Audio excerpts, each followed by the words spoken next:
আর একটা বিষয় হলো যেভাবে সহযোগিতা করা দরকার, অর্থাৎ বাংলাদেশ জামাত ইসলামৰ আমির ডাক্তার শফিকুর রহমানৰ আগামী 2 ফেব্রুয়ারি চট্টগ্রামের সীতাকুণ্ডত সফর ও সীতাকুণ্ড হাই স্কুল মাঠত অনুষ্ঠিতব্য জনসভা উপলক্ষে সীতাকুণ্ডত কর্মরত সাংবাদিক ও গণমাধ্যম কর্মীসকলৰ ওয়ারে মত বিনিময় সভা অনুষ্ঠিত।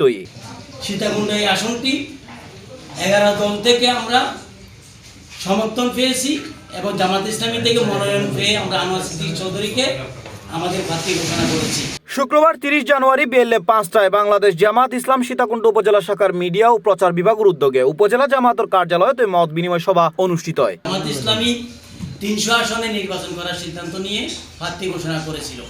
বিগত 1.5 বছর এই ফেসি বিদায় হওয়ার পরে বিগত 1.5 বছর জামাতের প্রার্থীরা মাঠে কাজ করেছে 300 আসনে।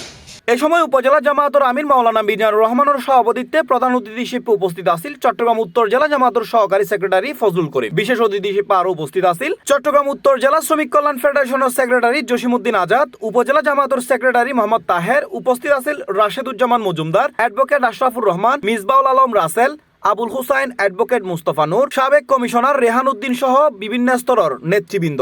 এ সময় বক্তারা হয় জনসভারে কেন্দ্র করে সার্বিক সকল প্রস্তুতি সম্পন্ন করই। এই জনসভাত লক্ষাধিক মানুষের সমাগম ঘটিবে বলে আশাবাদ ব্যক্ত করে তারা।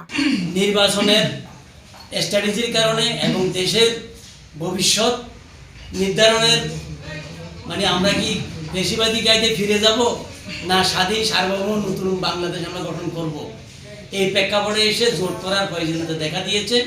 জামাত ইসলামী ইতিমধ্যে 11 দলীয় জোট করেছে। আজকের এই প্রোগ্রামে আপনারা যে অংশগ্রহণ করেছেন এই জন্যে আন্তরিক শুভেচ্ছা জানাচ্ছি।